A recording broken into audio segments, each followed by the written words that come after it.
On en vient à ces menaces signées Donald Trump à bord d'Air Force One. Le président américain l'a redit, c'était hier. Il n'exclut pas d'intervenir militairement au Nigeria, où, selon lui, les chrétiens sont persécutés. Une rencontre avec son homologue Bola Ahmed Tinubu pourrait avoir lieu dans les tout prochains jours. Avant de retrouver Mathieu Mabin à Washington, on écoute le locataire de la Maison-Blanche. J'envisage beaucoup de choses. Il tue un nombre record de chrétiens au Nigeria. Et il y a d'autres pays très mauvais. Vous le savez, cette partie du monde, très mauvaise. Il tue les chrétiens et il les tue en très grand nombre. Nous n'allons pas laisser passer ça. Bonjour Mathieu, ces propos de Donald Trump peuvent s'apparenter à une nouvelle démonstration de force que cherche concrètement à obtenir le président des États-Unis. Oui, au moins à de nouvelles menaces, mais effectivement, en réalité, la menace de Donald Trump envers le Nigeria vise à la fois un message de politique intérieure, ça ne doit pas nous échapper, et une démonstration, c'est vrai, de puissance extérieure, comme Donald Trump les affectionne tout particulièrement ces derniers temps. En dénonçant les violences contre les chrétiens, il parle d'abord à sa base évangélique, évidemment, qu'il est nécessaire de le rappeler. Cette base évangélique reste la clé de son électorat.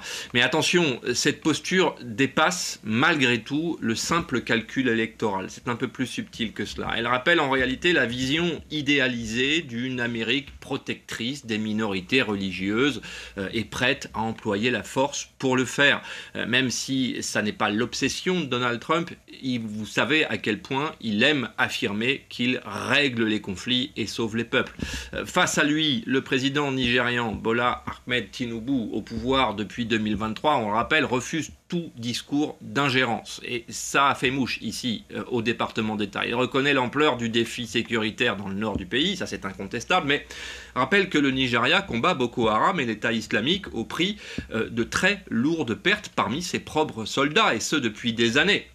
Tinubu veut préserver la souveraineté d'un État fédéral qui reste pour Washington le partenaire africain le plus stratégique. C'est là que se trouve en réalité le sujet. Et ça nous rappelle qu'en février 2023, sous la mandature de Joe Biden et au moment de l'élection de Tinubu, il n'était pas le candidat préféré de la Maison-Blanche. Et finalement, l'ambiance n'a pas vraiment changé avec le retour de Trump dans le bureau ovale.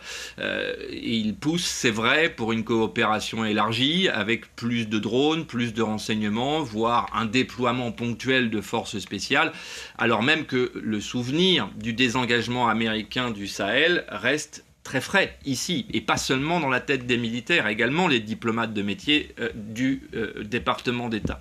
Les retraits américains et français du Niger, du Mali et du Tchad ont laissé un vide sécuritaire que la Russie a partiellement comblé, on le sait. Clairement, l'administration de Trump veut éviter que ce scénario se répète à Lagos ou à Abuja. Et en somme, l'objectif est double, on l'aura compris. Parler à l'Amérique croyante, c'est vrai, d'une part, mais aussi et en fait surtout réaffirmer la capacité des États-Unis à peser en Afrique, tout simplement, là où d'autres puissances avancent inexorablement. Et vous l'avez rappelé Mathieu, côté nigérian, la réponse a été ferme, hors de question d'entendre parler d'une ingérence étrangère américaine. Cette crise diplomatique entre Abuja et Washington, elle peut aller loin ? Oui, alors ça c'est incontestable, on l'a vu, le Nigeria a répondu assez sèchement à la tentative, en tout cas à l'intention formulée par Donald Trump, cette intention d'ingérence américaine. En gros, c'est oui pour une coopération antiterroriste, comment le Nigeria pourrait-il refuser, mais non pour une intervention étrangère tout simplement. Le président Tinubu l'a redit ce week-end, son pays ne tolérera aucune violation de son espace souverain, je cite, dans le texte, et le message a été clairement reçu au département d'État. Mais dans les coulisses, ici, y compris au Congrès, Washington tente de calmer le jeu, c'est le moins qu'on puisse dire, et notamment au travers de cette commission bipartisane de la Chambre des représentants.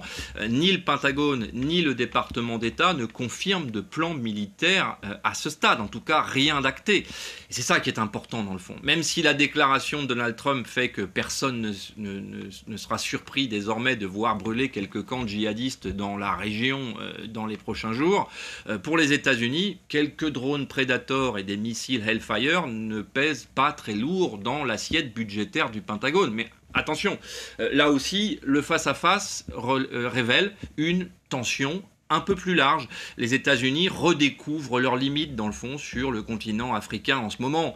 Après le retrait, encore une fois, du Sahel et la montée en puissance des mercenaires russes, pour ne citer qu'eux dans la région, encore une fois, une intervention directe au Nigeria serait perçue comme un retour en arrière pour beaucoup de parlementaires ici. D'autant que le Nigeria est un géant de 220 millions d'habitants, producteur de pétrole évidemment, et acteur clé dans la stabilité du golfe de Guinée. Un point stratégique pour les Américains.